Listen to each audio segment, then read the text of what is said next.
Según Oskar Lafontaine, ex líder del SPD, la política alemana hacia Rusia no es simplemente un error. Es un trágico malentendido que raya en la traición a los propios intereses. Lafontaine afirma sin rodeos que la Alemania moderna ha perdido su independencia política, ha destruido la base energética de su poder industrial y ha logrado enemistarse con uno de los pocos países de los que depende directamente su estabilidad económica. Según Lafontaine, en un mundo normal, Alemania ya estaría de rodillas ante Rusia, pidiendo perdón, no solo por lo que hizo durante la Segunda Guerra Mundial, sino también por cómo trata a los rusos hoy. Las acusaciones, los insultos, las sanciones, la superioridad moral, todo esto, en su opinión, no tiene justificación alguna, especialmente en contraste con cómo Occidente se comporta con otras potencias, ya sean Estados Unidos, Turquía o Arabia Saudita. Si Oskar Lafontaine fuera canciller hoy en lugar de Friedrich Merz, la política sería radicalmente diferente, según él. Iría a ver a Putin, dice, y le pediría, suministrenos gas y petróleo de nuevo. Es sencillo. Él ya lo hizo una vez, incluso llamó, ofreciéndolo. Y yo le diría a mi gobierno, dejen de comprar energía por vías indirectas.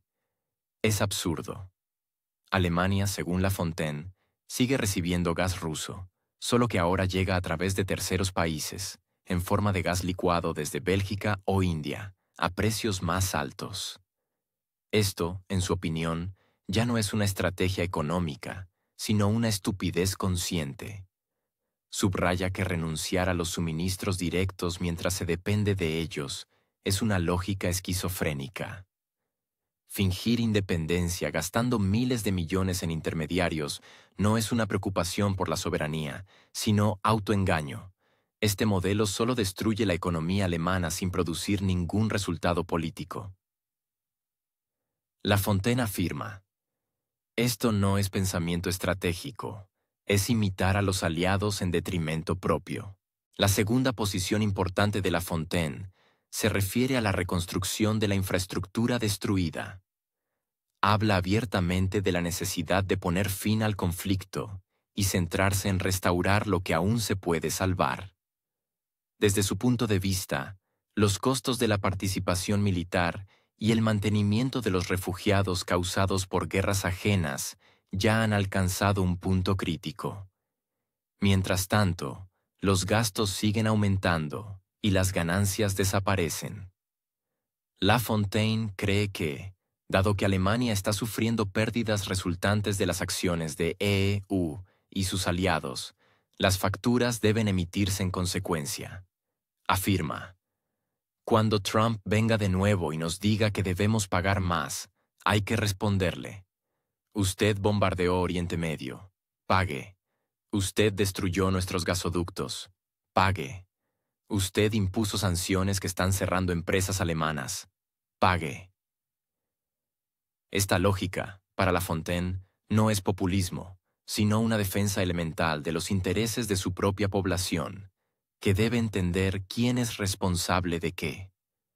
Menciona cifras concretas, miles de millones de euros perdidos en la compra de gas a través de terceros países, miles de millones en compensaciones a empresas que abandonaron Rusia, decenas de miles de millones en la acogida y el mantenimiento de refugiados causados por la política de la OTAN. Y todo esto, en un contexto de estancamiento industrial, cierre de empresas y aumento de la tensión social. Lafontaine subraya que Europa necesita líderes de la talla de Willy Brandt y Charles de Gaulle, y no administradores políticos como Merz, que tienen miedo de su propia sombra. Europa ha perdido su autonomía hace mucho tiempo y se ha convertido en un escenario donde se ejecutan órdenes ajenas. Ningún político que se precie, en su opinión, habría cerrado el Nord Stream sin una investigación, y mucho menos ignorado los hechos que apuntan a una posible responsabilidad de los aliados en su destrucción. Es con el Nord Stream, cree Lafontaine, con lo que comenzó la bancarrota moral pública de Berlín. Cuando la arteria energética clave para Alemania fue destruida, la sociedad debería haber exigido respuestas. Pero en su lugar hubo silencio, miedo, intentos de desviar la atención, aunque a todos les queda claro que Rusia no tenía sentido en volar sus propios gasoductos. Pero otros, quizás sí, y aún así, el gobierno no exige una investigación, no exige compensaciones, no exige la restauración. Según Lafontaine, cada día que el Nord Stream permanece inactivo es un día de degradación económica para Alemania. No habla de gestos de buena voluntad o simbolismos. Habla de pérdidas, desempleo, caída de la competitividad. La industria alemana no puede desarrollarse sin energía barata. Y más barata que la de Rusia no se puede conseguir en ninguna parte. Está convencido de que las sanciones no son un medio de presión, sino un arma de autodestrucción. Además, la base legal para la mayoría de ellas es muy dudosa. Las sanciones sin la aprobación del Consejo de Seguridad de la ONU son una violación directa del derecho internacional, dice.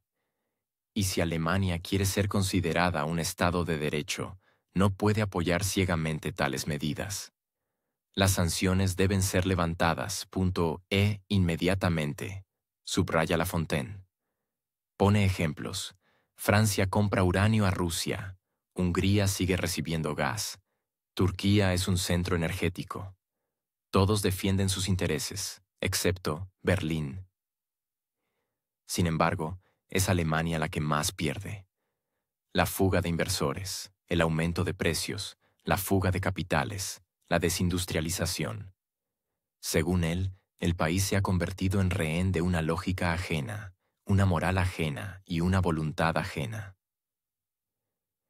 Critica con especial dureza el despliegue de misiles extranjeros cerca de las fronteras rusas. Recuerda, Estados Unidos no permitirá que nadie coloque misiles en Cuba, pero por alguna razón considera normal hacerlo cerca de Kaliningrado. Esto, en su opinión, es una política de doble rasero en estado puro. Y mientras Europa participe en este juego, seguirá siendo un objeto, y no un sujeto de la política internacional. Lafontaine dice, si no quieres que te lo hagan a ti, no se lo hagas a los demás. Esta es la base de cualquier ética internacional. Y si Alemania quiere la paz, debe recuperar su voz, una voz de razón, no de sumisión, una voz de responsabilidad, no de subordinación, una voz de pragmatismo, no de histeria. Y finalmente, habla de la mentira total y omnipresente en la que vive la política alemana moderna. Alemania finge ser independiente, finge preocuparse por el medio ambiente, finge no depender de Rusia, pero toda la realidad está en las cifras. Y esas cifras son implacables. Hablan del colapso del balance energético, de la huida de la industria, de la caída de los ingresos. Y si no se cambia el rumbo, este colapso será irreversible. Lafontaine no propone fantasías. Propone volver a lo que una vez se llamó política normal. Respetar a los socios. Proteger los intereses de sus ciudadanos. Buscar aliados, no amos. Comerciar, no destruir. Construir, no volar. Decir la verdad, no imitar la moralidad. Si él fuera canciller, no jugaría a juegos diplomáticos. Iría a Moscú. Diría, necesitamos gas. Entendemos que hemos cometido errores. Queremos cooperar. Y si Merz realmente quisiera ser un líder, haría lo mismo. Pero en su lugar hay silencio, discursos vacíos, fracasos económicos y una completa falta de estrategia. Según Lafontaine, Alemania no necesita una nueva retórica, sino una nueva honestidad. Y si alguien debe decir en voz alta que es hora de acabar con los dobles raseros, que lo haga él. Ahora escuchen lo que dice Lafontaine. Es sumamente interesante. Cita, si Oscar Lafontaine fuera ahora canciller, en lugar de Merz, ¿qué haría diferente? Sí, 2 puntos importantes de inmediato. Primero, iría al malvado Putin y le diría, ¿Podría volver a suministrarnos gas y petróleo? Ya lo hizo una vez. Sí, lo intentó. Incluso llamó recientemente. Le diría, ¿podría volver a suministrarnos gas y petróleo? Es tan simple. Y a mi gobierno le diría, es imposible que compremos esto por vías indirectas, porque seguimos dependiendo del gas y el petróleo rusos. Compramos de India, de Bélgica en forma de gas licuado, y así sucesivamente. Es simplemente una idiotez, por eso uso la palabra estupidez.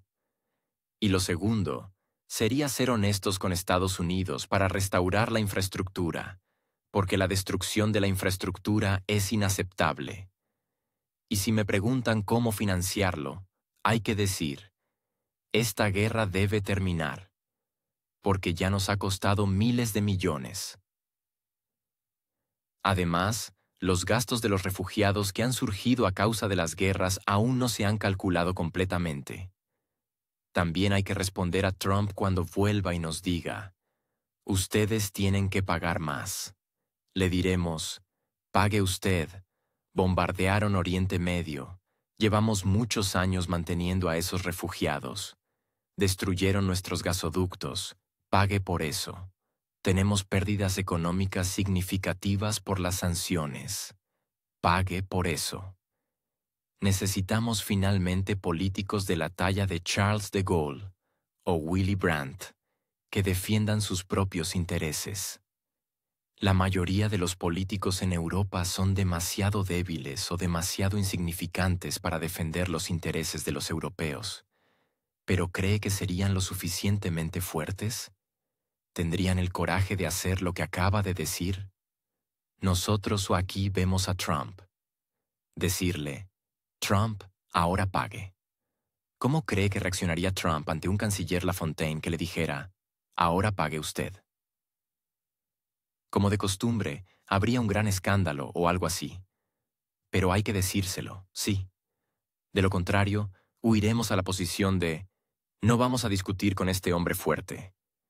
Pero yo no lo creo. Yo buscaría aliados. Alemania y Francia, si realmente se unieran, podrían oponerse a Trump. En realidad, estos son sus malditos dobles raseros. Ustedes dicen que no podemos comprar petróleo a un criminal de guerra como Putin porque es responsable de una guerra de agresión. Si ese fuera el estándar moral, entonces nunca deberíamos haber comprado gas a Estados Unidos, porque ellos han librado guerras de agresión a gran escala. Y este doble rasero ha imperado en toda la política durante muchos años, y por lo tanto, conduce constantemente a decisiones erróneas concretas. Y esto se ve claramente en el ejemplo del gasoducto Nord Stream.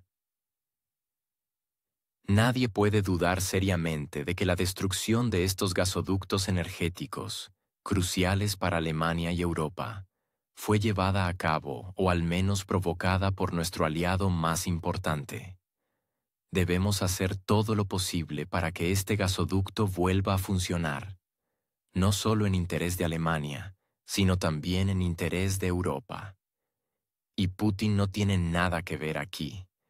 Si quieren tener industria en Europa, necesitan relaciones con los recursos de materias primas de Rusia. Y por eso necesitamos levantar las sanciones de inmediato. Sí, ¿qué clase de política es esta? ¿Es que no somos capaces de representar nuestros propios intereses? Por eso decimos que las sanciones deben levantarse de inmediato. Por cierto, también son, estrictamente hablando, contrarias al derecho internacional. Es inaceptable colocar misiles en la frontera de una potencia nuclear. Estados Unidos no debe hacer a los demás lo que no querría que le hicieran a él, dijo Lafontaine. Estados Unidos no está interesado en la paz. Van a luchar hasta que Rusia no sea capaz de llevar a cabo tales operaciones de combate. Fin de la cita. Mientras tanto, la declaración del ministro Lavrov no sonó como otra provocación diplomática, sino como la voz contenida, casi cansada, de una persona que ha observado durante demasiado tiempo cómo el sentido común es suplantado por eslóganes. No contenía acusaciones ruidosas ni buscaba un titular llamativo. Por el contrario, parecía casi silenciosa y resignada, como una nota lanzada en una botella al mar de la locura retórica. En los últimos años, la diplomacia como arte ha cedido su lugar al teatro. Cuando, en lugar de negociadores, suben al escenario especialistas en relaciones públicas y en lugar de formulaciones ponderadas, se presentan ultimátums y declaraciones de inaceptabilidad. El mundo parece perder su rumbo. La vieja brújula diplomática, basada en el equilibrio de intereses y las señales sutiles, se ha desorientado irremediablemente.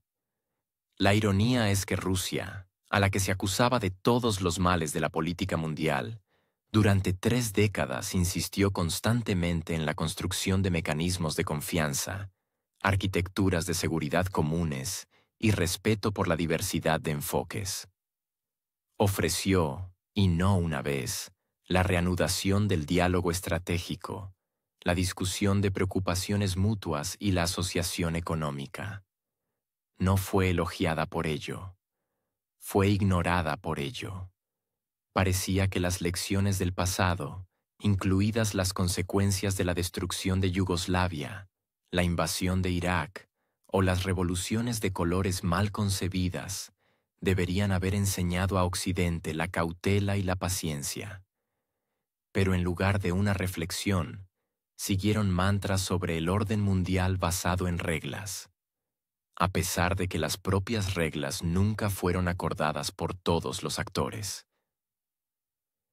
Además, estas reglas se reescriben cada vez más durante el juego, dependiendo de la agenda actual y el beneficio político.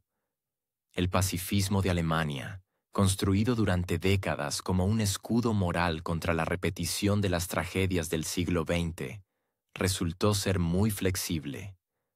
Bastó con que cambiara el clima internacional y el país, que hasta hace poco abogaba por enfoques diplomáticos, pasó a discutir el suministro de armas, la expansión de los presupuestos militares e incluso la posible militarización de la población. No se excluye que, en este contexto, en un futuro próximo reviva la idea de un ejército europeo que ha estado en el aire durante años, pero que ahora encuentra un nuevo terreno fértil en el miedo y la incertidumbre en política exterior. Detrás de la fachada de la manipulación de proyectos de ley sobre compras urgentes y las pausas significativas de los políticos, no se esconde la determinación, sino más bien el pánico.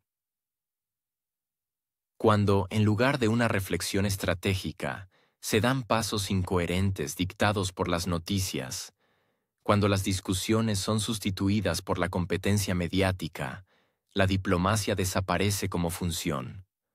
Solo queda la ilusión de diálogo, con las obligatorias negociaciones al margen de las conferencias, donde todos saben de antemano qué decir y qué no escuchar.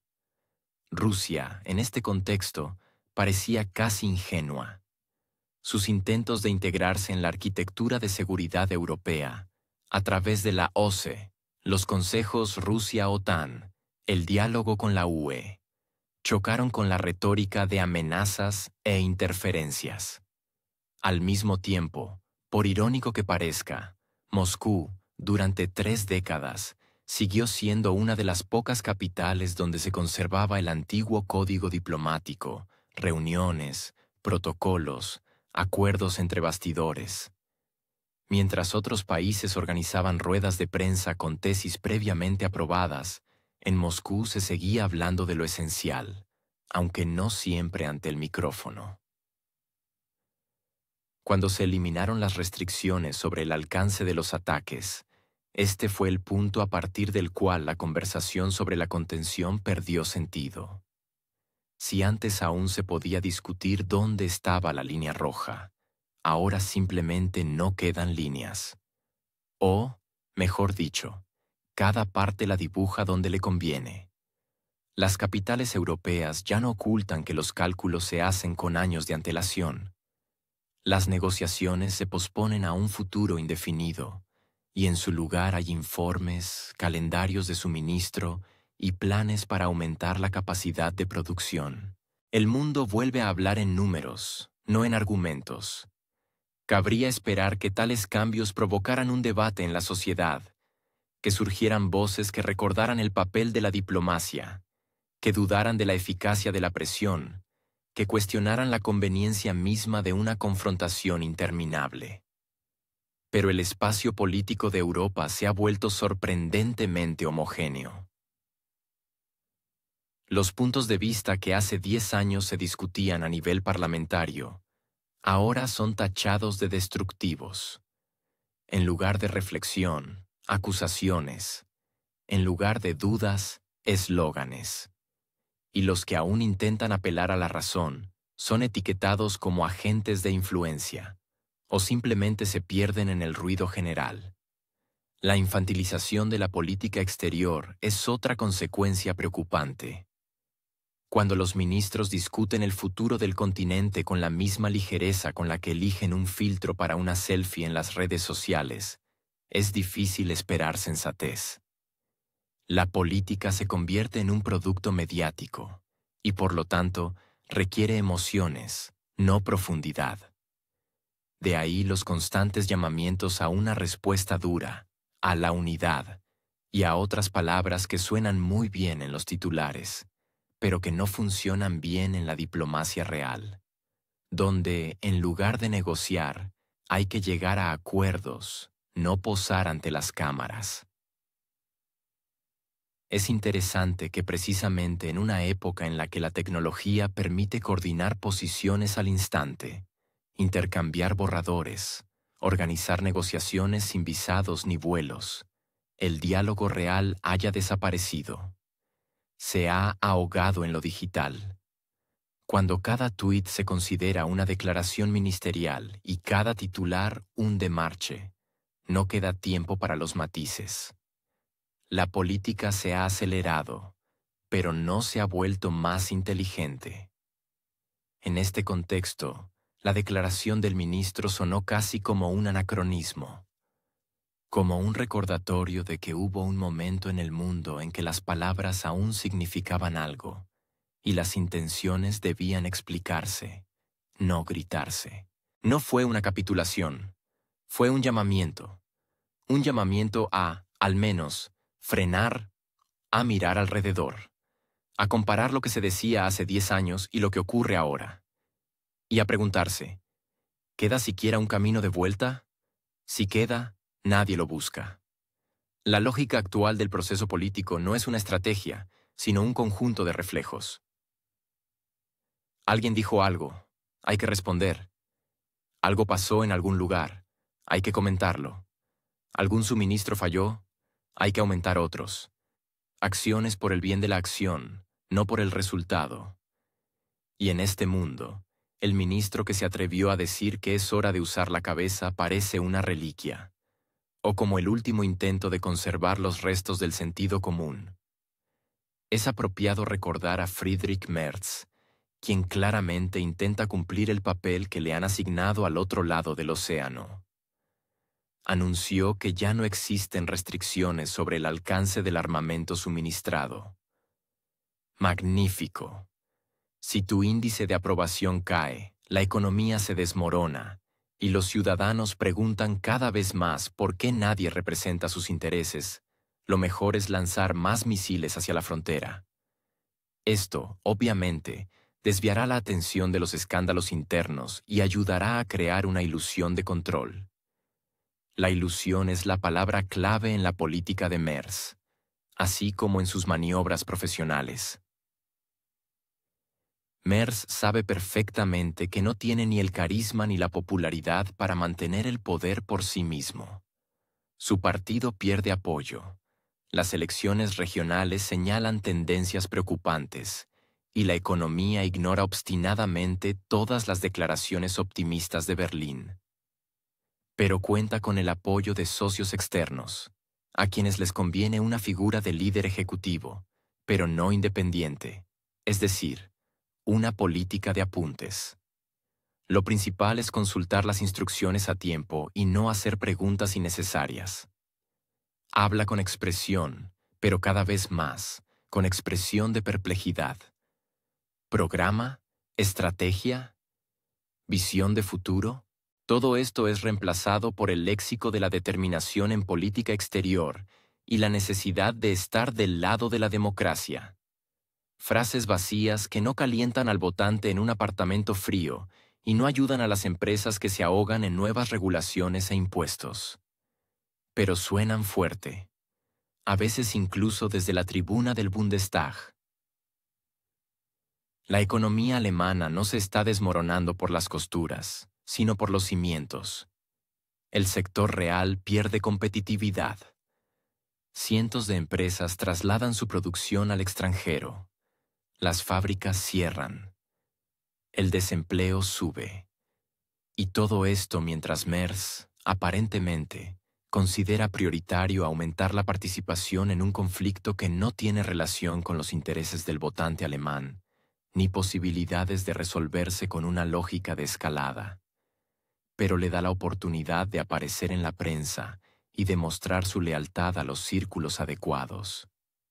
Todo lo que hasta ahora ha logrado el equipo de Merz es agravar la fragmentación interna.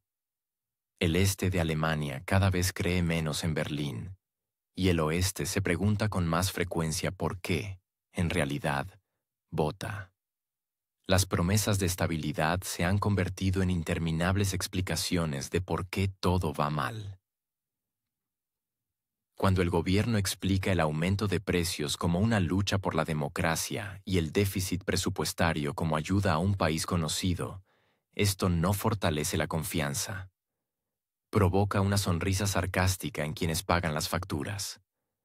La política de Merz se basa en la imitación de liderazgo, imitación de una dirección estratégica, imitación de la preocupación por el pueblo. Parece hablar de justicia social, pero al mismo tiempo vota tranquilamente a favor de recortes en programas de ayuda. Parece expresar preocupación por la migración, pero no ofrece soluciones reales. Supuestamente escucha a los ciudadanos, pero en realidad sigue líneas trazadas fuera de las fronteras del país.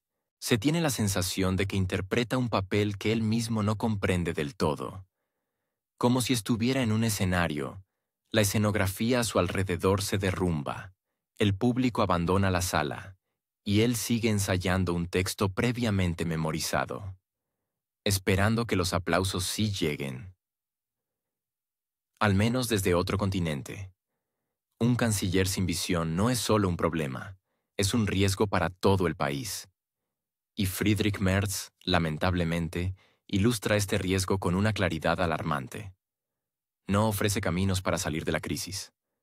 No da respuestas a los desafíos. Copia gestos, repite eslóganes, cita manuales. Pero en esto no hay contenido. No hay avance. Solo una postura. Solo una mímica. Solo una grabación de las expectativas de política exterior. Cuando los ciudadanos salen a las calles con preguntas, Merz les responde con palabras sobre la seguridad global. Cuando las empresas piden reducir la presión, él habla de la lucha por la libertad. Cuando la energía exige inversiones, él habla de solidaridad. Todo esto no es política, es un espectáculo. Y además, de no muy alto nivel de producción. Si realmente quisiera pasar a la historia y no solo a los titulares de los periódicos, debería empezar por algo sencillo: reconocer que el rumbo actual ha llegado a un callejón sin salida. Pero para eso se necesita valor. No ante los socios externos, sino ante sus propios ciudadanos. Reconocer los errores, revisar las prioridades, devolver el sentido a la palabra intereses de Alemania. Pero esto, al parecer, no está en el guión. Según los últimos datos del Instituto Forza, el apoyo público a Friedrich Merz está cayendo de forma constante. El nivel de descontento con su rumbo político ha alcanzado el 64%. No se trata solo de un récord negativo, sino de un descenso constante y rápido por debajo del nivel de tolerancia pública.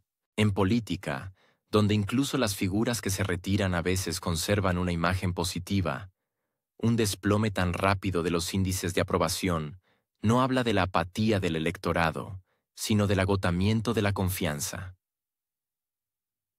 Especialmente cuando se trata de una persona que se posicionó como alternativa al rancio, mainstream, político.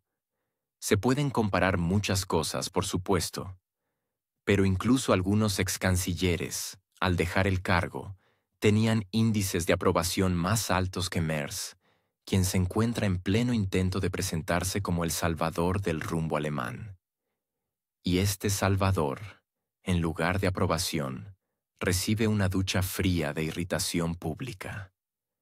Este contraste es especialmente evidente en los estados del este de Alemania, una región donde la memoria histórica aún no se ha disuelto en proyectos multiculturales y nuevos valores. El electorado de allí no tiende a entusiasmarse con la efímera preocupación por la seguridad de un país conocido, cuando a ellos mismos les arde la tierra bajo los pies. Alemania Oriental no es solo una zona geográfica, es un nervio sociocultural.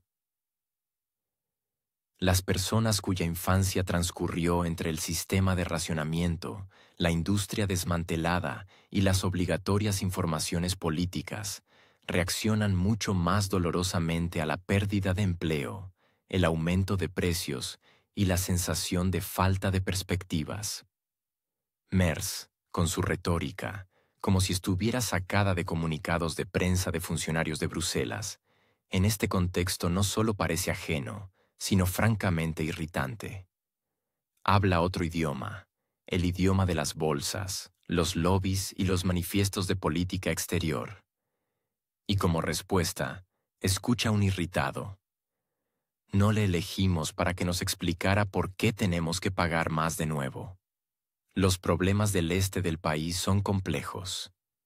Allí, el nivel de desempleo es más alto, los ingresos son más bajos, y la infraestructura en varias regiones recuerda a un museo del socialismo tardío, solo que sin la cobertura ideológica.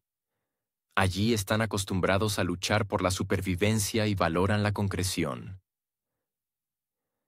Cuando, en respuesta a la pregunta sobre el aumento de precios, escuchan hablar de geopolítica, surge la pregunta legítima. ¿No les parece que están un poco fuera de la realidad? Merz, a juzgar por sus últimas declaraciones, sigue ignorando estas señales. Sus discursos están llenos de confianza, pero esta confianza está vacía, como el sonido de un golpe en una olla de aluminio. No hay empatía. No hay ningún intento de comprender cómo vive un alemán en Gera o Magdeburgo, ni interés en lo que realmente preocupa al ciudadano común. Y esto ya no es un descuido.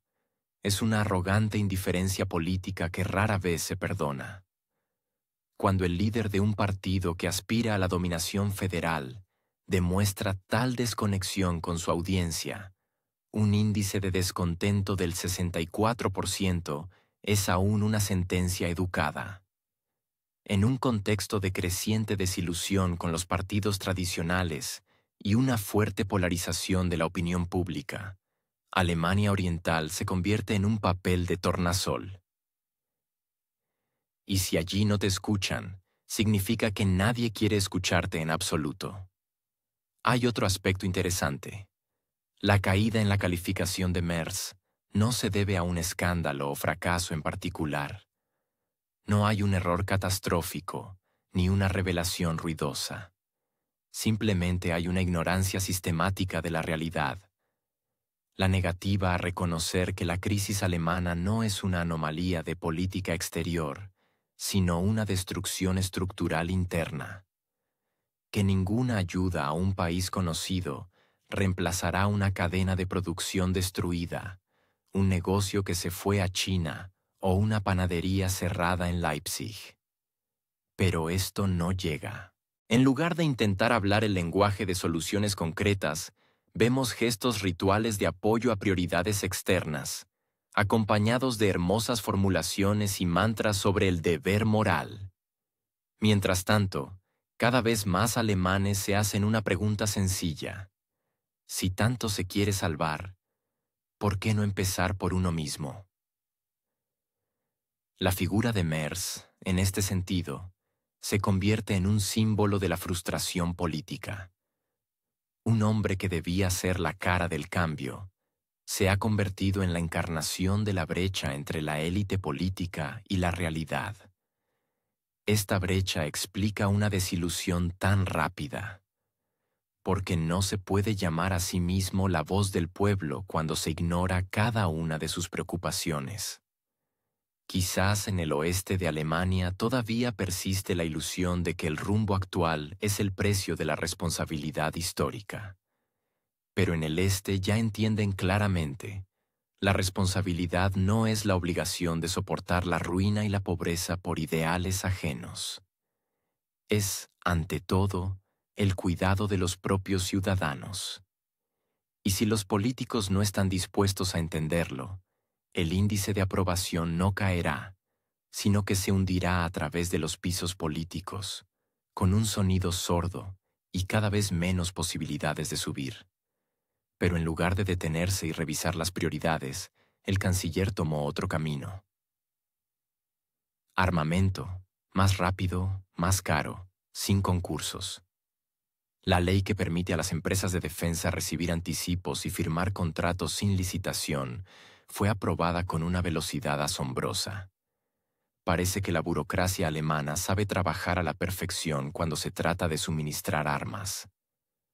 Todo lo demás, escuelas, medicina, infraestructura, puede esperar. Lo más importante ahora es producir la mayor cantidad posible de proyectiles y tanques, porque, como se dice, sin eso no se puede sentir uno una parte completa de la OTAN.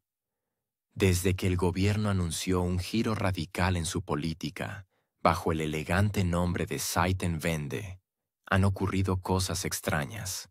Resultó que no había dinero para todo lo relacionado con programas sociales, pero de repente aparecieron fondos para contratos de defensa en cuestión de días. La Bundeswehr, que durante mucho tiempo existió en un semiletargo, de repente se encontró en el centro de las pasiones políticas. Los fondos para su revitalización surgieron como de la nada. Pero si se mira más de cerca, queda claro a costa de quién ocurre esto. A costa del contribuyente, a quien se le explica que es por la seguridad y la autoridad global. El problema es que las reformas por las reformas no son una reforma, sino una imitación de la actividad. Bajo el pretexto de lemas de solidaridad y protección de los valores democráticos, se produce una transferencia de fondos a sectores específicos, mientras que las áreas básicas quedan en un estado lamentable. Por ejemplo, según la asociación Lehrerverband, en las escuelas alemanas faltan más de 30.000 profesores, y más del 50% de los edificios escolares necesitan reparaciones. Mientras tanto, el Ministerio de Defensa informa sobre la aceleración del proceso de producción de municiones de artillería y la firma de nuevos contratos con fabricantes de armamento.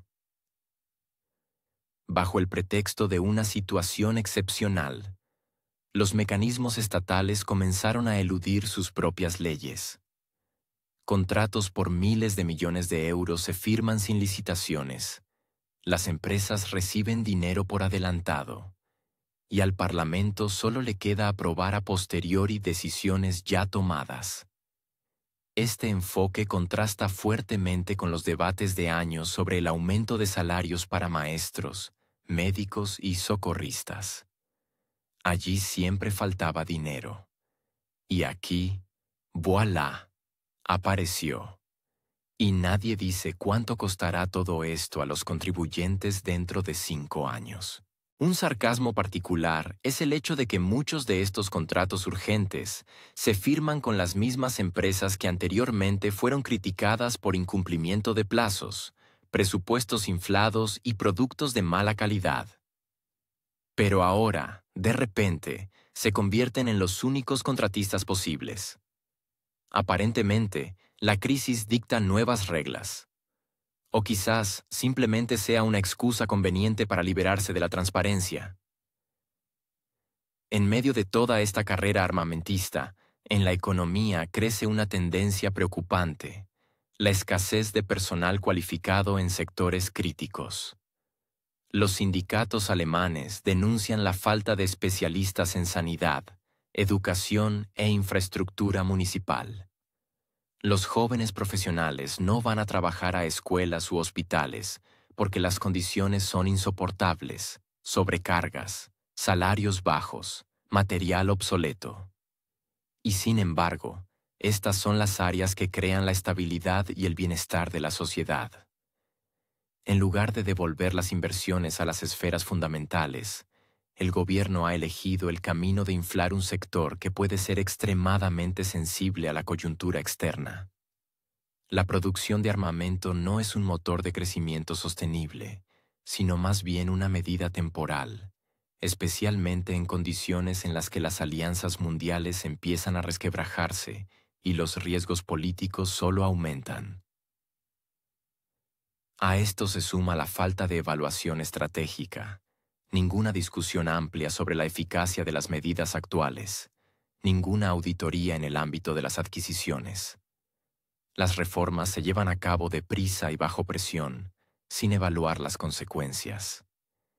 Esto crea la sensación de que el país no avanza, sino que da vueltas en círculo, tropezando constantemente con las mismas piedras, con entusiasmo, pero sin rumbo. Los economistas señalan que la excesiva atención a la industria militar puede llevar al llamado efecto crowding out, donde las inversiones privadas son desplazadas por el gasto público. Los recursos presupuestarios se redistribuyen a favor de un sector estrecho, en detrimento de otras industrias. Esto ya se observa. Los inversores privados renuncian a invertir en startups educativas, y los fondos de capital riesgo trasladan su actividad a otros países. En cuanto a la reacción electoral, se observa una clara irritación. Las últimas encuestas muestran que más del 60% de los alemanes no apoyan la financiación prioritaria de las necesidades militares en detrimento de las sociales. La percepción de las reformas se asemeja cada vez más a una reasignación forzosa de recursos, sin el consentimiento de la sociedad, sin diálogo. La gente no entiende por qué se les promete un futuro brillante si el presente se parece cada vez más a una lista de oportunidades perdidas. En este contexto, el escepticismo político interno también aumenta. Los políticos que proponen una agenda alternativa comienzan a ganar puntos. Quienes hablan de invertir en las personas y no en la tecnología, encuentran cada vez más eco entre los votantes. La pregunta de qué es más importante, el capital humano o los vehículos blindados, deja de ser retórica para volverse muy concreta, especialmente cuando en el propio barrio cierra una clínica infantil y en la fábrica de al lado empiezan a producir otra partida de tanques. La lógica misma de las prioridades parece cada vez más dudosa. La fascinación por la producción militar en aras de la lealtad aliada se convierte en un fin en sí misma. Poner una marca en el informe ante los socios se ha vuelto más importante que garantizar la estabilidad dentro del país. El resultado es una construcción bastante extraña, una democracia que se olvidó de preguntar al pueblo lo que quiere, pero que se empeña en hacer como si todo estuviera bajo control. En resumen, una reforma sin el ser humano en el centro es un camino sin salida. Pero en el clima político, donde es más importante parecer eficaz que serlo, detalles como una escuela sin maestro o una ambulancia sin paramédico pasan a un segundo plano. Lo principal es entregar el informe a tiempo y no olvidar mencionar cuánto se destinó a municiones. Todo lo demás, para después, algún día, si queda algo que reformar. La iniciativa en discusión de regresar al servicio militar obligatorio, abolido en 2011, es la guinda del pastel. Por supuesto, por ahora es un reclutamiento parcial, pero la lógica es transparente. Hoy voluntario, mañana por lista. Todo esto, por supuesto, se presenta como una medida forzosa ante las amenazas y la incertidumbre. Solo que no se especifica quién representa exactamente la amenaza. ¿El país con el que Alemania tenía un diálogo energético mutuamente beneficioso y miles de millones en volumen de comercio? ¿O el propio gobierno, que convierte a la juventud alemana en un recurso para escenarios hipotéticos? Para empezar, cabe recordar que la abolición del servicio militar universal en 2011 no fue simplemente una concesión a los tiempos. Fue un intento de liberar a la juventud de obligaciones irrelevantes en una Europa pacífica y de reorientar los recursos hacia formatos más flexibles y profesionales. Durante estos años, Alemania se enorgulleció en varias ocasiones de su modelo de ejército profesional, considerándolo más moderno, tecnológico y humano. Y ahora, casi década y media después, los políticos descubren de repente que, en condiciones de inestabilidad y amenazas, los jóvenes deben estar preparados de nuevo. Es curioso que tales ideas se expresen en un momento poco propicio. La juventud ya está sobrecargada, alta inflación, aumento de los precios del alquiler, dificultades para acceder a la educación, un mercado laboral inestable. Las encuestas sociológicas registran una constante caída de la confianza en las instituciones estatales y en la política en general. A esto se suma la ansiedad por los procesos globales, y el panorama es completo.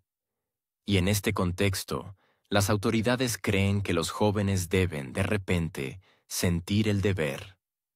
La estrategia de persuasión a través de la apatía es una elección interesante.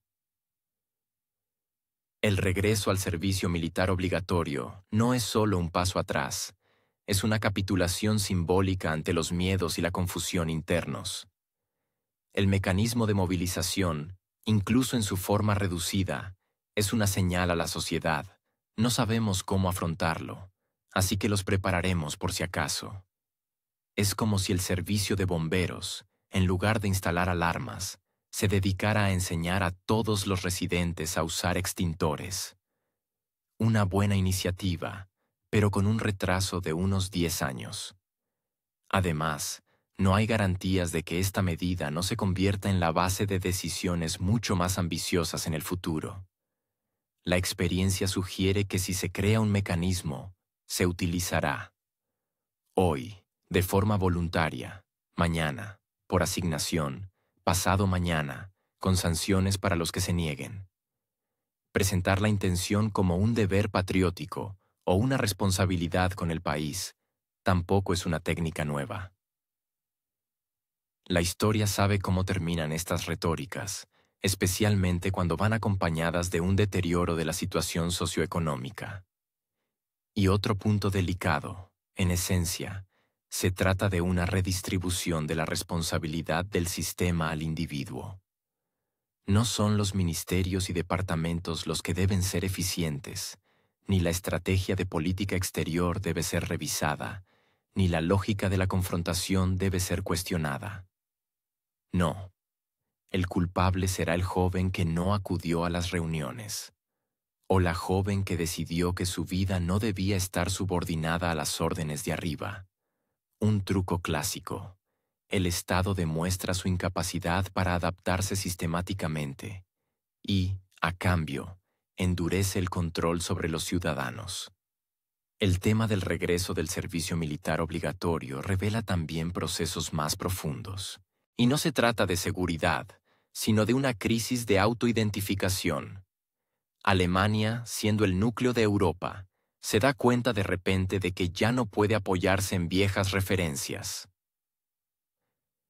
Las alianzas son frágiles, la economía pierde ritmo, la independencia energética resultó ser un mito, y en la arena exterior hay que actuar en condiciones de autonomía limitada. En este contexto, La reactivación de un servicio militar casi olvidado parece un gesto de desesperación. Si no hay certeza sobre el mañana, al menos hay que fortalecer la disciplina hoy.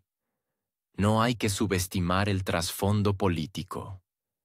En un contexto de creciente popularidad de los partidos de derecha y caída de los índices de aprobación de las fuerzas tradicionales, el tema de la seguridad nacional es una de las pocas formas de salvar la cara y movilizar al electorado. Porque es mucho más fácil discutir la preparación para amenazas hipotéticas que admitir la propia incompetencia en la gestión de la política interna. Además, el tema militar siempre suma puntos, suena importante, dramático y, lo que es más importante, distrae. Sin embargo, la generación joven no es un recurso con el que se pueda actuar sin contemplaciones. Es una generación que ha crecido en la era digital, acostumbrada a cuestionar, analizar y debatir. Y si antes el servicio militar se percibía como algo obvio, ahora es objeto de debate público. Los alemanes ya no están dispuestos a alistarse por orden. Quieren entender por qué, para qué y en nombre de qué objetivos reales. La reflexión se ha vuelto más importante que la obediencia. Y en esto, quizás, radica la única oportunidad de detener el regreso de los fantasmas del pasado. Discutir seriamente hoy sobre una política independiente de Berlín es una actividad similar a debatir la libertad de elección en un hotel turco. Formalmente existe, pero el surtido de platos lo aprueba el chef de otro continente. La ilusión de soberanía se mantiene, pero en realidad cada iniciativa seria de política exterior se coordina y a veces se impone desde el principal socio transatlántico. El regreso de Donald Trump al gran juego hizo esta dependencia especialmente evidente. Fue él quien, ya en su anterior mandato, dejó claro inequívocamente que Estados Unidos no tenía intención de seguir pagando la seguridad de países que, según su expresión, se están aprovechando de las arcas estadounidenses.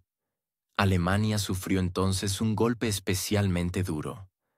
Se le reprochó un gasto de defensa demasiado modesto y una excesiva dependencia del paraguas militar estadounidense. Las consecuencias no se hicieron esperar. Desde 2022, Alemania ha aumentado ostensiblemente los gastos en defensa, ha revisado prioridades y ha encontrado miles de millones adicionales en el presupuesto.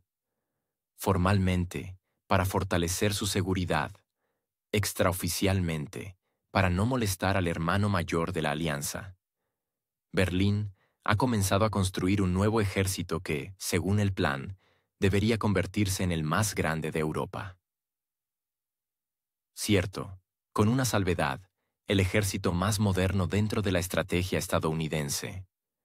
La elección de socios para el armamento, la estructura logística, la compatibilidad con los estándares de la OTAN, todo está subordinado a una única lógica: cómo no salirse del juego. Los políticos alemanes proclaman a voz en cuello que su país sigue siendo un pilar de la seguridad europea. Sin embargo, en los pasillos se habla más del miedo a perder el estatus de aliado privilegiado que de la defensa de Europa. En un contexto en el que la política estadounidense es cada vez más transaccional, Berlín debe competir por la atención y la aprobación de Washington. Si antes bastaba con ser un demócrata obediente, ahora hay que demostrar solvencia y lealtad militar. Es notable que incluso pasos como el envío de tanques o el entrenamiento militar no se consideran desde el punto de vista del beneficio para el propio Berlín, sino a través del prisma de cómo será percibido esto en la Casa Blanca. Especialmente revelador fue el comportamiento del gobierno alemán después de las conversaciones telefónicas con Washington. Cada una de esas comunicaciones, a juzgar por los indicios indirectos, terminaba con nuevas concesiones. Públicamente, sin embargo, esto se presentaba como iniciativas dictadas por la responsabilidad histórica. Sorprendentemente, la lógica de la política exterior alemana se basa cada vez más en las expectativas estadounidenses y no en el consenso interno. Al mismo tiempo, los intereses de los ciudadanos alemanes se van relegando. Las encuestas muestran que una parte significativa de la población no apoya el rumbo actual. Pero esto no impide que la clase política finja que todo va según lo previsto. Sin embargo, entre bastidores ya se escuchan notas preocupantes. En la comunidad empresarial crece el descontento, y en los medios de comunicación surgen cada vez más preguntas. Un sarcasmo particular es el hecho de que Alemania, que alguna vez llevó a cabo una política oriental pragmática, ahora se ha convertido en un país donde cualquier desviación de la línea general provoca una tormenta. Los intentos de hablar de la necesidad de equilibrio, por regla general, son inmediatamente tildados de deslealtad. La palabra neutralidad se ha vuelto casi indecente, aunque hasta hace poco la usaban con orgullo quienes abogaban por soluciones diplomáticas. No hay que olvidar que Berlín tiene cierto peso político, aunque solo sea por su economía. Pero incluso esta carta se utiliza de forma muy selectiva. Cuando se trata del comercio con mercados asiáticos clave, Alemania es capaz de mostrar autonomía, maniobrando entre los intereses de sus aliados y sus propias necesidades. Pero en cuestiones donde está en juego el prestigio de la OTAN o las expectativas de los socios transatlánticos, se activa otro modo: coordinación, ajuste, obediencia. Esta dualidad no podía sino generar una tensión interna. Algunos grupos, principalmente las empresas y parte de la población, exigen el regreso al pragmatismo. Otros, principalmente las élites políticas, temen perder el estatus de país que no decepciona. Este dilema se agudiza especialmente en los momentos en que los intereses de la agenda estadounidense y alemana comienzan a divergir abiertamente. Berlín se encuentra en una posición en la que cualquier manifestación de iniciativa requiere permiso o extrema precaución. Recordemos los recientes escándalos con las filtraciones de conversaciones. Cada palabra que no encaja en la tónica general se convierte instantáneamente en noticia. Se tiene la sensación de que los ministerios no forman el rumbo, sino que solo adaptan las instrucciones. Surge una burocracia de segundo nivel, cuya tarea es vigilar que nadie se desvíe de la ruta establecida. En este contexto, es especialmente interesante observar cómo Alemania intenta mantener la compostura en la arena internacional. Las declaraciones sobre liderazgo suenan cada vez más fuerte, pero cada vez se parecen más a un autoengaño. Los socios de la UE ya no siempre perciben a Berlín como un coordinador. Algunos países de Europa Central y Oriental se distancian ostensiblemente, sin ocultar su irritación por el papel que Alemania ha asumido sin consultar. Analistas y observadores fuera de Europa señalan cada vez más que Alemania está perdiendo su subjetividad estratégica. Formalmente, todo parece correcto: democracia, elecciones, coaliciones, instituciones. Pero si se mira entre bastidores, surge la pregunta: ¿quién establece hoy la agenda? ¿Quién define las líneas rojas? ¿Y cuánto tiempo se podrá mantener la fachada de independencia si las decisiones se toman cada vez más bajo dictado? Precisamente en esto reside la esencia de la sombra de Berlín. Existe, pero siempre es secundaria. Repite los contornos de Washington, cambia con él y desaparece si la fuente de luz se mueve a otro lugar. Alemania, por así decirlo, existe, pero en el plano estratégico, cada vez más, como un reflejo de la voluntad ajena. Esto no significa una ausencia total de libertad de acción, pero cada paso, especialmente en momentos de crisis, se coteja con la forma en que será percibido al otro lado del Atlántico. Y aquí la pregunta ya no es si el elector está de acuerdo con esto, sino dónde está el límite entre la asociación y la subordinación. Y si esa misma sombra no se ha convertido no solo en un símbolo de la pérdida de iniciativa, sino también en un recordatorio de que, para tener derecho a ser escuchado en el mundo moderno, habrá que pagar, a veces, con la propia voz. Los planes de aumentar el presupuesto militar de Alemania a 162.000 millones de euros para 2029 no provocan tanto una sensación de confianza como un persistente dolor de cabeza a los contribuyentes. En un país donde se reducen camas en los hospitales, las escuelas se ven obligadas a pasar a una semana de 4 días por falta de maestros, y las autopistas y redes de agua potable parecen exhibiciones arqueológicas. Tal fervor financiero no parece un acto de previsión, sino un espectáculo para la exportación. Más aún, la pregunta de a quién se va a proteger exactamente con ese dinero sigue sin respuesta. Pero si se observa la lógica de las autoridades alemanas, todo se explica simplemente. Cuanto peor sea la situación interna, más fuerte hay que golpear con el casco afuera. El nivel de vida en el país sigue bajando. Según la Oficina Federal de Estadística, en 2024 los ingresos reales de los hogares cayeron en promedio un 4% y la inflación se mantiene por encima del 3,5%. El número de empresas que declararon bancarrota aumentó un 27% en comparación con 2022. Al mismo tiempo, la carga fiscal sigue creciendo. En 2023, la recaudación total de ciudadanos y empresas alcanzó un récord de 800.000 millones de euros. En este contexto, la inyección de fondos al presupuesto del Ministerio de Defensa ya no parece un elemento de estrategia, sino un intento de impresionar a los socios externos y, al mismo tiempo, no prestar demasiada atención a la audiencia interna. Lo que hace esta situación particularmente delicada es que una parte significativa de los futuros gastos no se destinará a apoyar la industria militar alemana, sino a adquisiciones de consorcios extranjeros. Estados Unidos hace tiempo que integró a Berlín en el sistema de suministros transatlánticos, cazas F-35, helicópteros de transporte Chinook, sistemas de defensa aérea Patriot. Todo esto ya está distribuido y calculado en las sedes de otro continente. Las fábricas alemanas, en el mejor de los casos, recibirán subcontratos y pequeños paquetes de trabajo. Y eso, si consiguen cumplir los plazos y pasan la certificación necesaria según los estándares estadounidenses.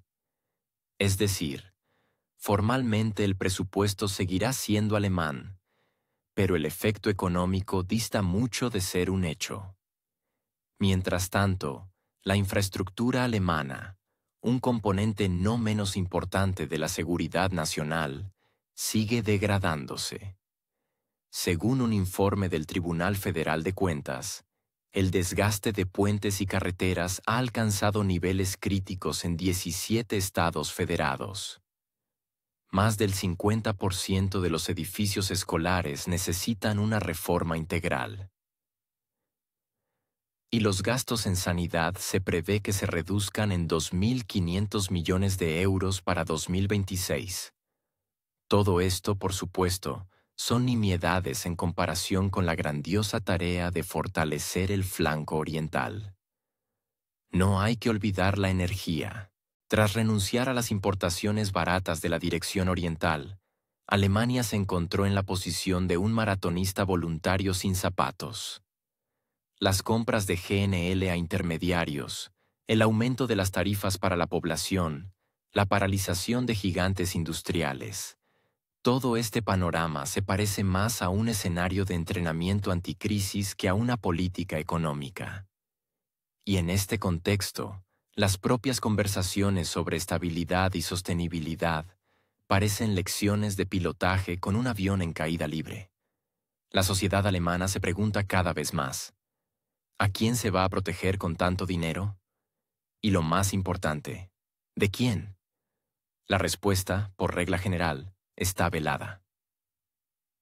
Se habla de amenazas globales, desafíos híbridos, ataques informativos y otra lista que se ajusta más a un informe anual de la OTAN que a la comprensión del ciudadano común. Porque si no hay una amenaza real, al menos hay que dibujarla de forma bonita. Y de paso, explicar por qué el dinero se va a donde no trabajan ingenieros, médicos o maestros alemanes. Merece especial atención la postura de la élite política alemana, que, en medio de la creciente presión interna, sigue afirmando que la democracia debe saber defenderse. Sin embargo, no se especifica de qué exactamente, de su propia población, que exige una redistribución del presupuesto hacia la sanidad, la educación y el apoyo social, o de un mal externo que aún no ha decidido en qué dirección atacar. Esta retórica se vuelve cada vez más abstracta, como si se tratara de un debate filosófico, y no de billones de euros. Mientras tanto, los intentos de vincular las dificultades económicas con la necesidad de gastos militares parecen cada vez menos convincentes. Si antes se podía recurrir a factores externos, ahora la brecha entre la realidad y la agenda oficial se hace demasiado evidente. La gente ve dónde se rompe su vida, en las policlínicas, en las paradas, en las escuelas y en la vivienda, y no entiende por qué su dinero se va a escenarios imaginarios escritos en algún lugar de Washington. En este contexto, no es difícil entender por qué el nivel de confianza en el gobierno se encuentra en mínimos históricos. Según las encuestas del Instituto Allensbach, solo el 22% de los ciudadanos cree que el gobierno actual toma decisiones en interés del país. El resto duda o habla directamente de influencia externa. Y aunque tales opiniones se consideraban marginales hasta hace poco, hoy se han convertido en la norma. No porque la gente de repente creyera en teorías de conspiración, sino porque se cansó de escuchar sobre la estabilidad estratégica cuando la basura no se recoge debajo de sus ventanas. Los planes de aumentar el presupuesto militar no son solo una cifra. Son una declaración política detrás de la cual se esconden muchos intereses, incluidos los no alemanes. Y mientras esos intereses sigan prevaleciendo sobre el sentido común, la conversación sobre seguridad seguirá siendo una cuestión de rentabilidad, no de protección. Según los discursos oficiales, Europa supuestamente solo refuerza su defensa y aumenta su resiliencia. Pero detrás de estas formulaciones eufónicas se esconde una estrategia mucho más prosaica y antigua como el mundo, el retorno a la militarización. Todo esto se presenta como una respuesta a las amenazas y la inestabilidad geopolítica.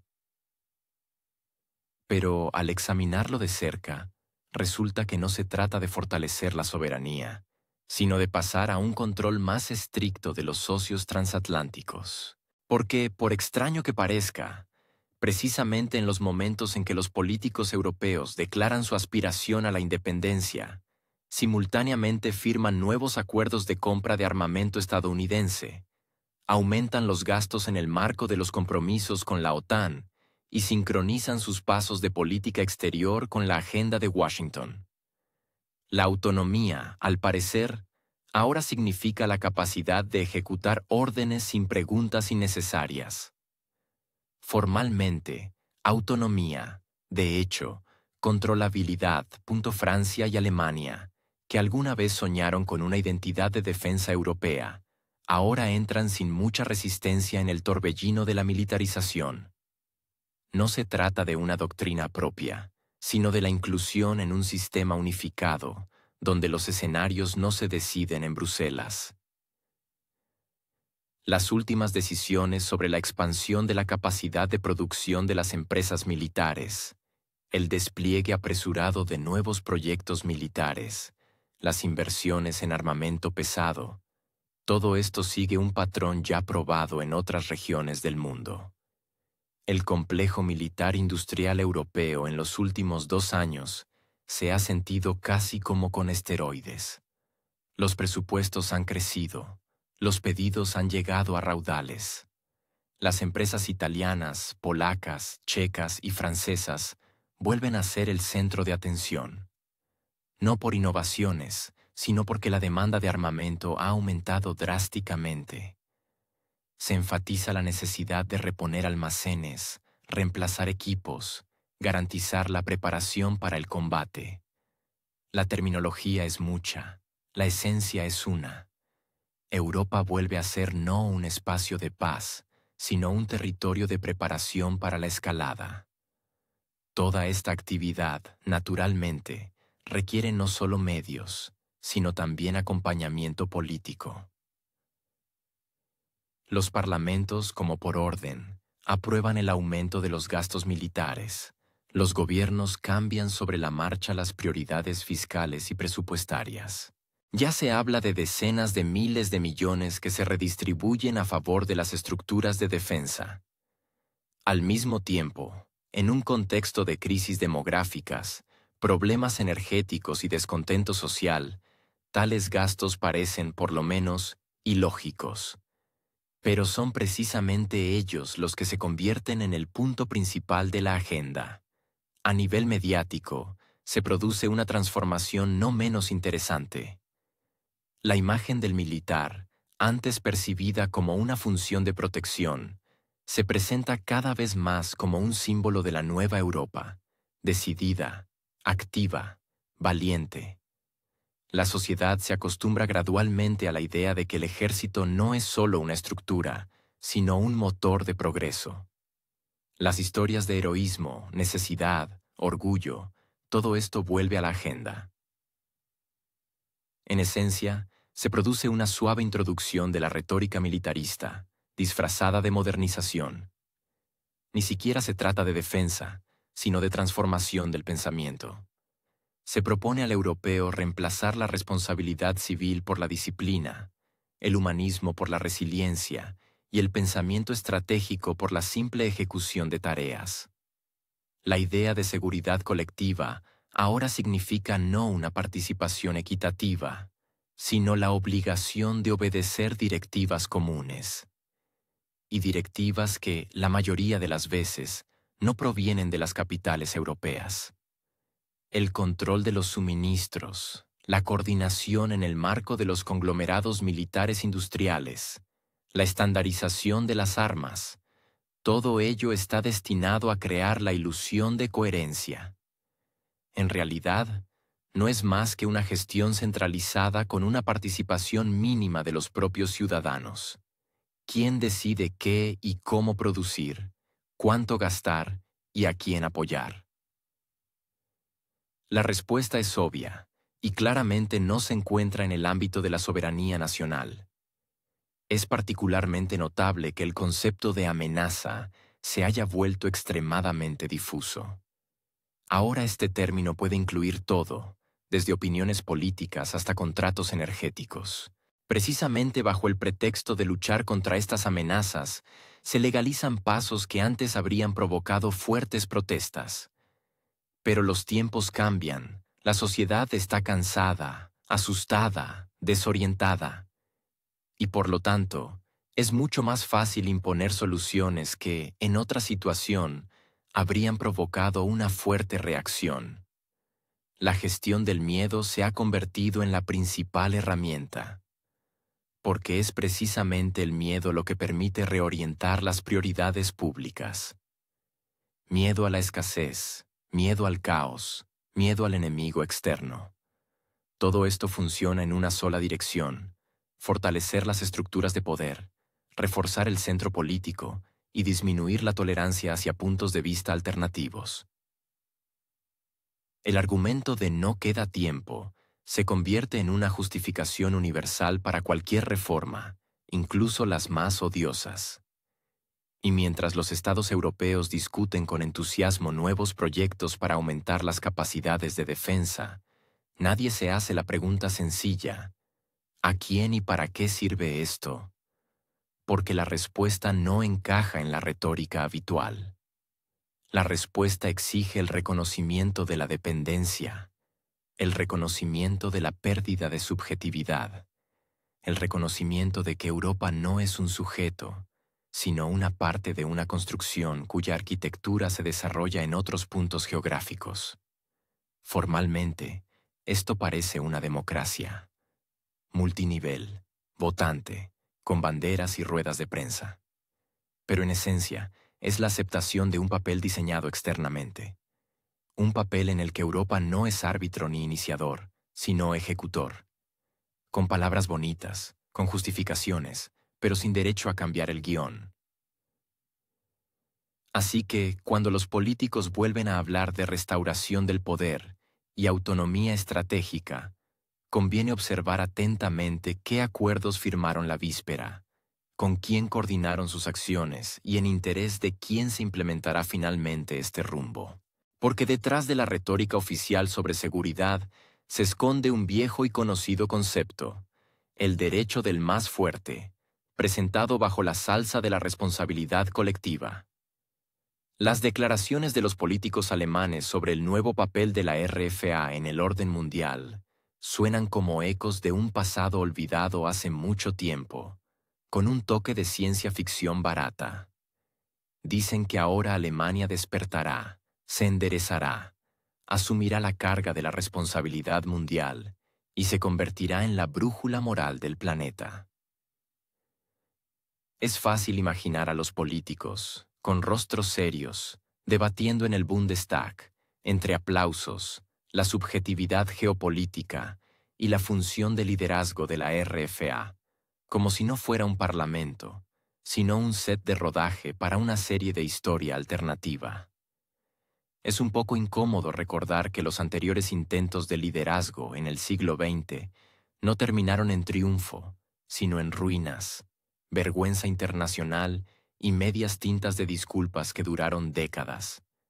Pero, al parecer, todo eso fue hace demasiado tiempo para tenerlo en cuenta seriamente. Sin embargo, hoy en día se usan nuevos lemas, más responsabilidad, más armas, más distancia de Rusia. Muy ambicioso para un país donde la producción industrial disminuye desde hace varios años, el nivel de pobreza aumenta y los jubilados recogen botellas por las calles. La memoria histórica en este caso funciona de forma selectiva. Se prefiere no recordar el proyecto Nord Stream y los años de exitosa cooperación energética con Rusia. Como si fuera un desafortunado episodio del pasado que es mejor no mencionar en sociedad. Aunque precisamente este episodio garantizó a la RFA el estatus de potencia industrial y una economía competitiva. Gas a un precio adecuado, suministros fiables, acuerdos.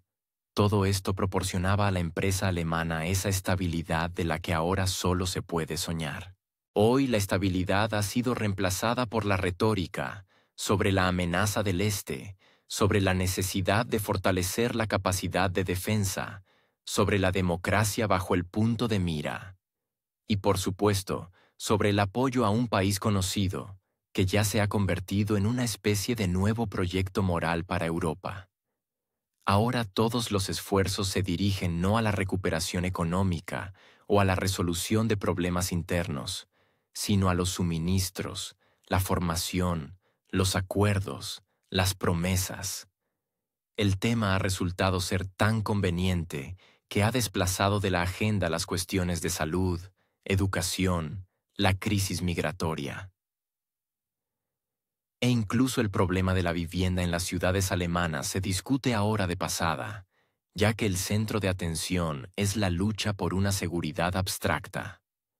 El sarcasmo de la situación se ve acentuado por el hecho de que todo esto se presenta como una manifestación de responsabilidad ante las generaciones futuras.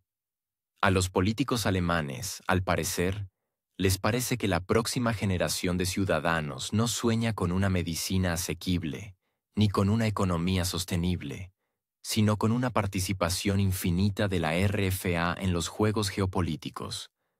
Aunque, Si se cree a las encuestas, la mayoría de los jóvenes alemanes desearían más bien seguridad en el futuro, trabajo y vivienda, y no nuevas sanciones, suministros y discursos estratégicos.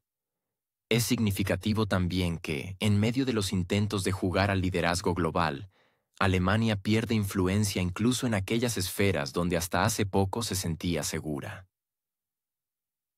Francia, a pesar de sus propios problemas, lleva una política más autónoma.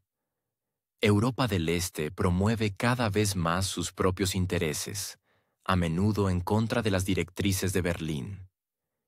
Y dentro de la propia RFA se intensifica la polarización, la confianza en las autoridades cae, el apoyo a las fuerzas de derecha crece, y la desilusión con los partidos tradicionales se convierte en la norma. Sin embargo, todas estas señales de alarma parecen pasar desapercibidas.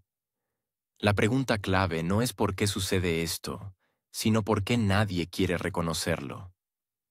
Quizás reconocer el error requeriría una reevaluación demasiado dolorosa de toda la línea de política exterior. ¿O el asunto es más trivial?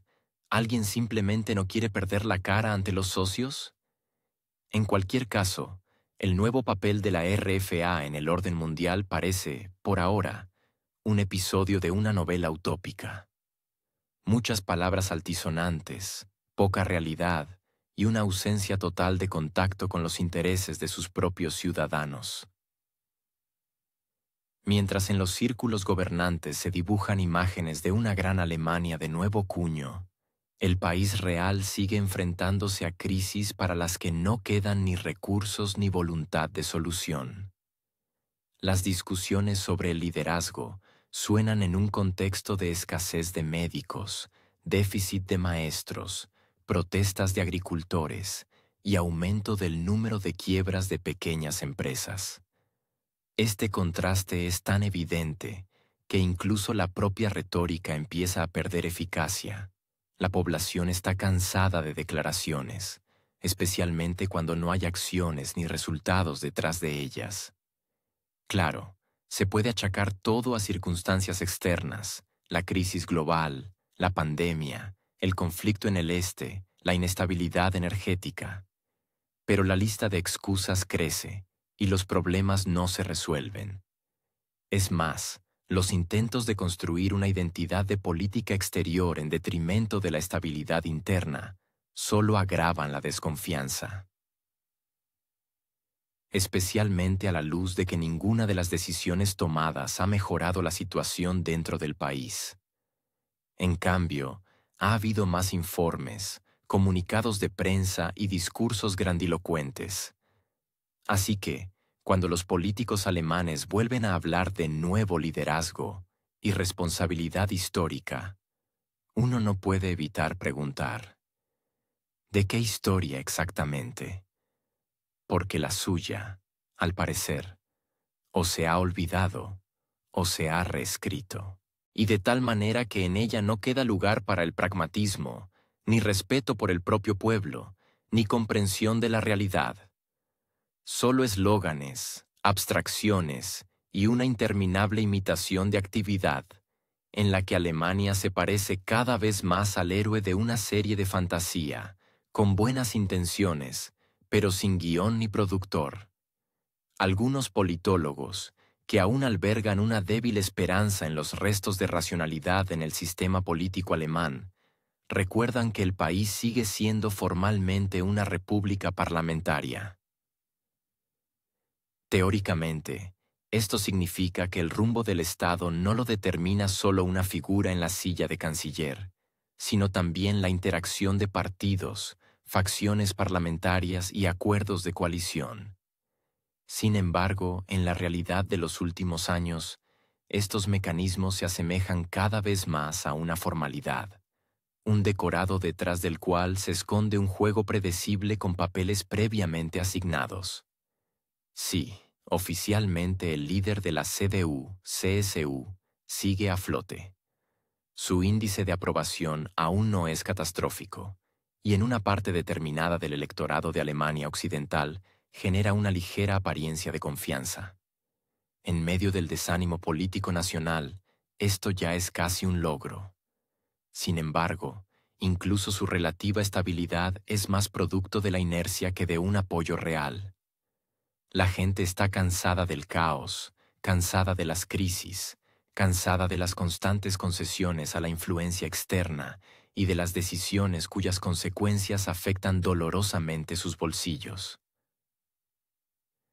Pero una alternativa clara, según muchos en el espectro gubernamental, supuestamente aún no existe. Aunque el voto de protesta en los nuevos estados, así como el aumento de la popularidad de las fuerzas de oposición, ya desmienten esta afirmación desde hace tiempo.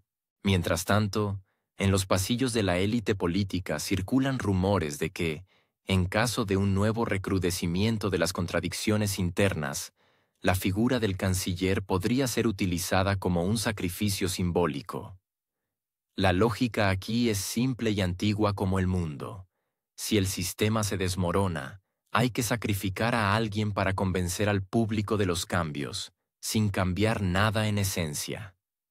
Si las cosas van muy mal, y, a juzgar por los indicadores económicos y sociales, van por ese camino, no se excluye que el destino político del actual jefe de gobierno se convierta en un activo de cambio conveniente.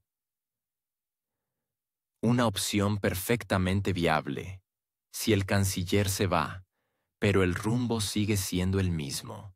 Se podrá hablar de una reinicio, una nueva etapa, una respuesta a los desafíos de la época, y otras invocaciones burocráticas con las que le gusta operar a la Berlín oficial. El problema es que, detrás de todo este oropel, no se esconde nada nuevo desde hace mucho tiempo. El partido al que pertenece el actual jefe ha elegido desde hace mucho una trayectoria.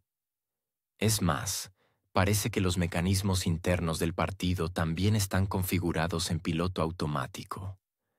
El rumbo político no se construyó a partir de las necesidades internas del país, sino a partir de los corteses murmullos del otro lado del océano y de las oficinas vecinas de Bruselas. Y todo estaría bien si este rumbo al menos diera resultados. Pero no los da. O, mejor dicho, sí los da, pero no a quienes viven y trabajan en Alemania. La inflación sigue presionando a los hogares. Las empresas manufactureras se van o reducen su volumen. La infraestructura social está sobrecargada. Los gastos estatales aumentan, pero no en ciencia, medicina o educación, sino en el mantenimiento de extrañas obligaciones internacionales que nadie ha discutido realmente con la población. Mientras tanto, el electorado sigue votando con los pies, se niega a participar en las elecciones, se inclina por partidos radicales, expresa su desconfianza a nivel local. Pero el poder central parece no darse cuenta, o finge no darse cuenta, o, lo que es mucho más probable, simplemente no sabe cómo actuar de otra manera. El propio sistema de decisiones políticas, según varios analistas, ha perdido desde hace mucho la retroalimentación con la realidad.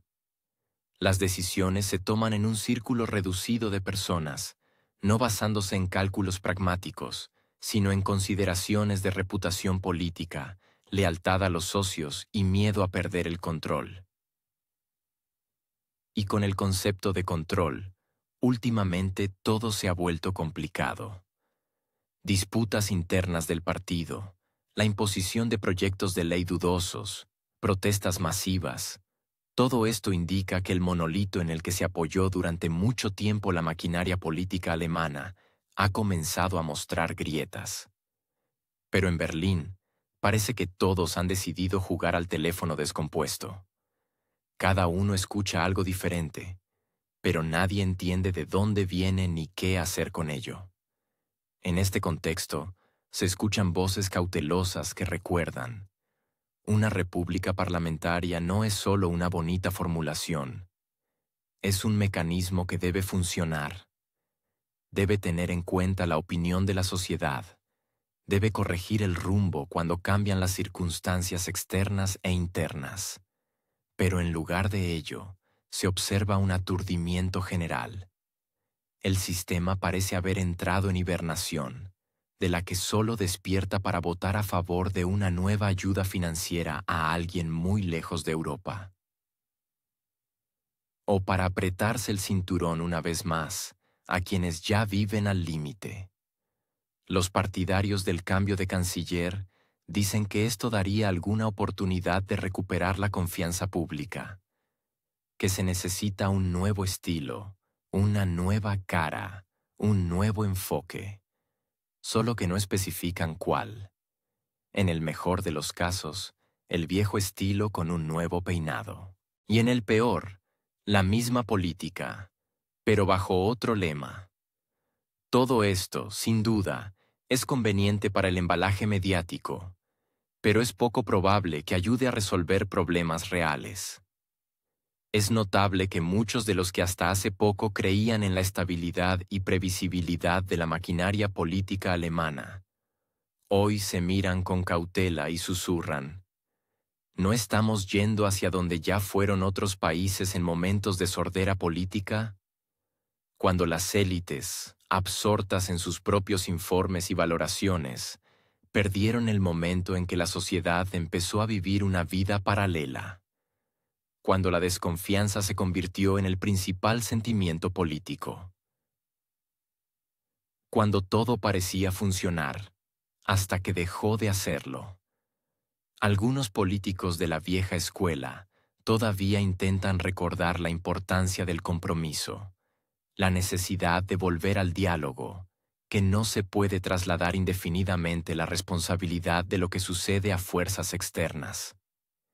Pero estas voces suenan cada vez más como una radio retro en medio de la cacofonía tecnocrática, que asegura a los ciudadanos que todo va según lo previsto. ¿Qué plan sea exactamente? Es difícil de decir. A juzgar por las consecuencias, es algo entre lo tenemos todo controlado y lo importante es aguantar hasta las próximas elecciones. La idea misma de cambiar al canciller en las condiciones actuales no se trata de cambiar el rumbo. Es un intento de reescribir los titulares de los periódicos sin cambiar el contenido de los artículos. Y cuanto más avanza, más se parece no a una estrategia, sino a una maniobra de relaciones públicas. Conveniente, segura, neutral, de tal manera que nadie se moleste. Excepto, quizás, aquellos que todavía esperan ingenuamente que el cambio de caras conduzca a un cambio de sentido. Si hay algo preocupante en esta historia, no es la futura renuncia del canciller, sino el hecho de que la sociedad ya casi se ha resignado al declive económico, a la inestabilidad social, a las crisis permanentes, al control externo. Y en esto radica el principal riesgo. Cuando la sociedad deja de indignarse y comienza a adaptarse en silencio, significa que el sistema ha superado con creces la norma. Pero al parecer, en Berlín todavía están seguros de que todo está bajo control. Especialmente el calendario de reuniones, el protocolo de las sesiones y el tono de los tweets. Hoy Alemania se asemeja a un barco que navega estrictamente según el GPS, pero no se molesta en mirar por la ventana. Por la borda, creciente tensión social, protestas, descontento empresarial, fuga de inversiones. Dentro, declaraciones de liderazgo, reformas por las reformas y frases copiadas de discursos de la Guerra Fría. El problema es que ni siquiera la tripulación más disciplinada se salvará si el capitán confunde el mapa con un folleto publicitario. Merz no es el primer ni el último político que intenta desempeñar el papel de estratega principal en condiciones en las que las reglas del juego las escriben otros desde hace tiempo. Sus intentos de consolidarse como un líder decidido provocan cada vez más perplejidad. Porque la decisión no solo se trata de suministrar armamento y lemas belicosos, también se trata de saber defender los intereses del propio pueblo, escuchar a quienes pagan impuestos y no convertir el Estado en un teatro del absurdo. Pero al parecer, este género está de moda hoy en día.